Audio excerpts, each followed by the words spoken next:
Chapter 49. Hey Lilith, waved Rimuru as he saw Lilith running over. The two insects on the capsules have come out and are currently kneeling in front of Rimuru. They now have a more humanoid form than their original insect forms. They evolved into the Insectar race, the one that is like what Zelenus was before being named. Ah, Lilith shouted as she stomped the ground seeing the two Insectar. I wanted to see them come out too. She ruffled her hair in irritation. Too late, Rimuru grinned at her. Just watch the recording some other time. Now back on topic. Rimuru looked at Diablo who came with Lilith. He assumed that Diablo was here to give his bizarre request for weather machines. He thought up an idea to measure the newly evolved Insectars. Perfect timing Diablo, Rimuru said to Diablo who bowed. Can you try fighting them? He pointed at the two Insectars still kneeling in front of Rimuru. The Apito froze for a bit hearing Rimuru's words, while Zejin was merely listening to every word that left Rimuru's mouth. Both of them Rimuru-sama? Diablo asked, assuming the plan was to measure their individual strength and capabilities. Fighting them individually would be the most optimum and efficient action. Of course, Diablo would not argue with whatever decision Rimuru came up with. Fight them one at a time, Apito would be first then Zejin. Just test their strength, no need to take it seriously. Kufufufu understood Rimuru-sama. Diablo bowed, you too, let's go to the training ground. Zejin and Apito looked towards Rimuru who nodded. Both of them stood up and started following Diablo. Rimuru and the others followed after them. We'll start with you Apito. Diablo gestured for her to come to the middle of the training grounds where he was. Meanwhile, Zejin remained in the corners to watch with the others. Kufufufu, let's test your new body shall we? Diablo announced, to which Apito took as a sign to start. Apito flew to distance herself from Diablo. Since he has been training both her and Zejin for years, she knew that she won't be able to defeat him.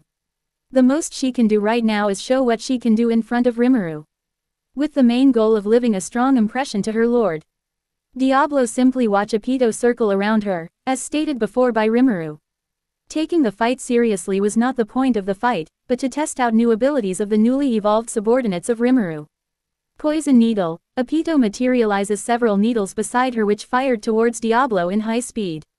The needles came from all directions of Diablo as Apito continues to circle around him. Diablo didn't need to block the needles as his body is made of extremely tough materials. However, he made simple barriers to cover his body and simple magic like Earth Wall and Water Sphere to block the attack. As expected by Diablo, both Earth Wall and Water Sphere could not resist the poison needles and were destroyed. In a similar manner, the barrier covering Diablo's body was also taken down by the needles. Any beings below Special A would have died from taking a direct hit from them. Kufufufu, impressive Apito. Diablo smiled as he clapped. The attack itself was a simple one, yet it packs this much punch. Let's test your agility. With a flick of his finger, Diablo activated several fireballs. Please take me seriously Diablo-sama, Apito stated as she saw the fireballs preparing to fire at her. Magic like that wouldn't work on me. Kufufufu, we'll see about that. Diablo fired at Apito who felt danger at his words. Following her instincts, she made sure to dodge each and every fireballs that came, however a few managed to reach her by appearing on her blind spot.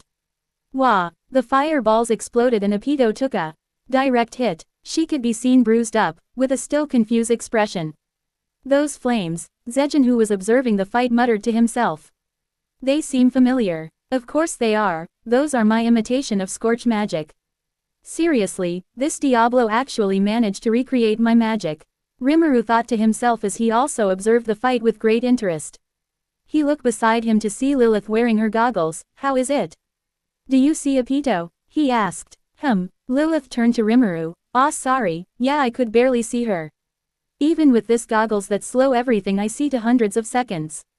It was one of her creation after staying in Citadel. As being a foreigner and not affected by the laws of the cardinal world, she could not acquire skills or other benefits from the words of the world. Her situation is different from mine, the water sprites, and the cherubs as they have been affected by things from the cardinal world. Aine has her body recreated with the materials of the cardinal world and managed to receive a name from Lei. While the spirits have been contaminated by Rimuru's corrupt skill, turning them into a species of the cardinal world. You could argue Insectars are also foreigner as well as Ivorage. Just think of them as from the same universe as the cardinal world, even if it make no sense. Back to the fight, Apito continues to dodge Diablo's fireballs, as well as think up some way to counterattack. She vibrates her wings as fast as she can, which is more than the speed of sound. Wing blades. The shock waves from this vibrations turned to sharp blades which she directed towards Diablo. Diablo stopped firing at her and either dodge or block the sharp blade attack coming from Apito. As he dodges the attacks, Apito dived down towards Diablo.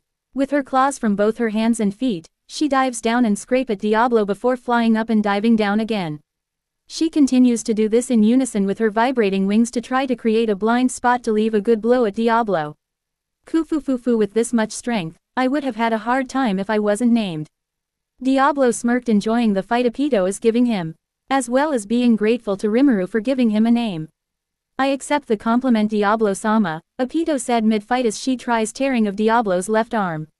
Though I am still quite new to my abilities. Nonsense, Kufufufu, with this much power, with newly acquired abilities, just goes to show how powerful you have become.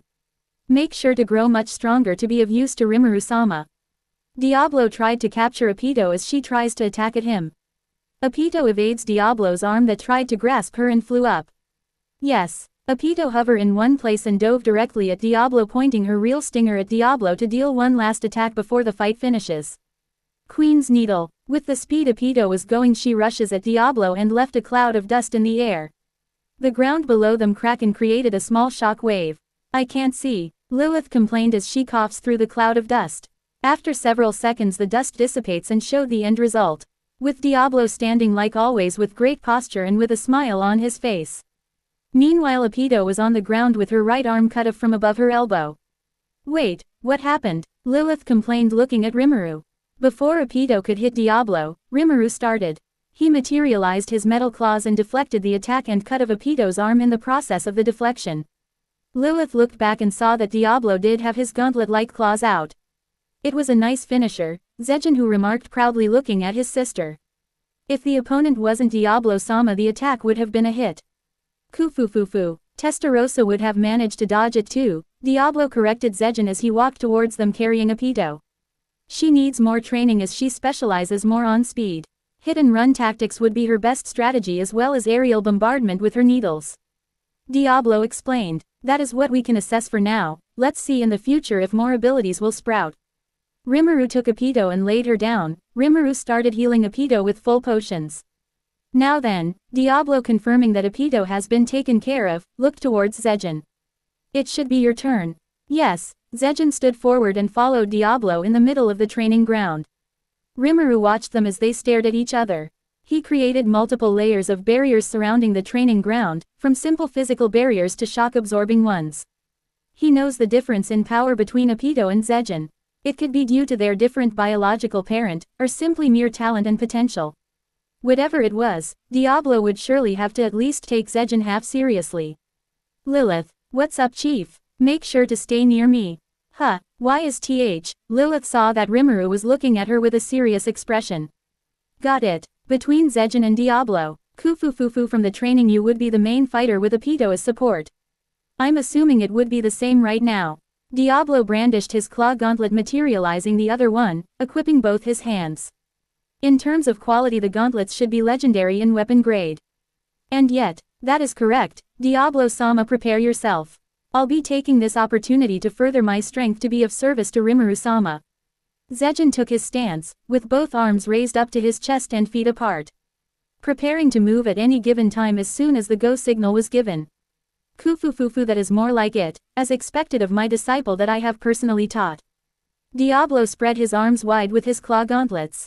Then, without anyone speaking or signaling, the fight has began and the two disappeared from where they stand. Flashes of light could be seen going around the training ground. From the untrained eye, the only things they would see are sparks that occasionally appear and the damages in the terrain that suddenly appears. Here, let me help you, Rimuru said, seeing that Lilith couldn't see what was going on. He activated thought communication and showed what Rimuru is currently seeing. Thanks, Chief. Diablo raised his right arm and attempted to slice Zejin's torso. To which, Zejin avoided by deflecting the attack by using the exoskeleton on his arm. He then raised his fist and slammed it towards Diablo, who dashed away from his former position, leaving a large crater left by Zejin's fist. Kufufufu, magnificent, Diablo exclaimed as he appeared behind Zejin. Zejin, sensing Diablo's claws aiming at his head, ducked down and with a twirl raised his leg and kicked behind him. Diablo being near Zejin and not having enough time to move would be heavily damaged if the attack makes contact. If it makes contact, napalm burst. Using the explosion, Diablo manages to not only escape his predicament but caught Zejin off guard that he landed a hit to his shoulder. Claw marks showed itself on Zejin's left shoulder. As expected of Diablo-sama, Zejin uttered in amazement. Zejin, taking a runner's stance, dashed towards Diablo almost instantaneously. Rushing in without stopping, Zejin manages to land a hit towards Diablo. Diablo flew several meters before landing on his feet, his arms blocking the part where Zejin would have hit him. Kufufufu insect are truly your demon's natural enemy. Diablo showed his arms that showed injuries. Let's test out that body of yours more. Diablo disappeared, not as fast as what Zejin did but fast enough to lose him for a split second. And with that half a second he arrived in front of Zejin and pierced his exoskeleton chest with his claws. Zejin tried punching Diablo but he escaped just as quickly as he appeared. The chest part of Zejin has 5 puncture holes showing the place Diablo has injured him. Zejin felt pain from Diablo's attack just then, showing that Diablo imbued fighting spirit towards the claws. Kufufufu, you are very strong, with proper time and training I'll have a much harder time defeating you. Diablo stated as he appears in front of Zejin a few meters away. Then does Diablo-sama want to test an art I just came up with? Zejin asked as he positioned his left hand behind his back and right hand in front. Kufufufu, then let's see it, but first, Diablo flicked his fingers and the entire surrounding turned black. Paradise time, try to survive this. Gah! Zejin looked around him as he couldn't find a way out of the darkness of the surrounding. He flew around not knowing which way is up, down, even left or right was not known. Kufufufu, to think that you could move so freely in here, Diablo's voice echoed from the surrounding darkness. Welcome to my world. Zejin continues to look around, finding the place where the voice could originate from. Right here, Diablo said as he appeared behind Zejin, although he was standing sideways from how Zejin was floating. Here it comes, Diablo-sama. A flash appeared from Zejin's palm, it was aimed at Diablo who was watching with great interest. Dimensional beam. Diablo disappeared from where he was. No, he was never there in the first place. The Diablo that appeared was an illusion that he merely created to show to Zejin. While Zejin's attack did not hit Diablo, the attack managed to damage the world he was currently trapped in. Zejin noticed white cracks appearing from the direction of where the beam was fired at.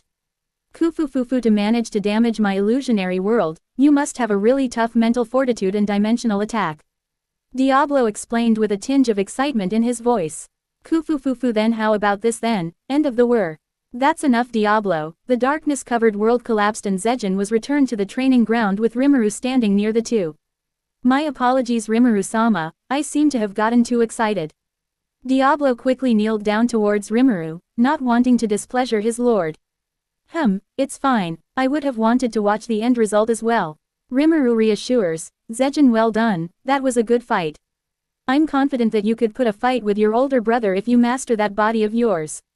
Of course, this body was given to me by Rimuru-sama. It is an unparalleled masterpiece that I would master for Rimuru-sama's sake. Zejin exclaimed with vigor as he heard Rimuru's praise.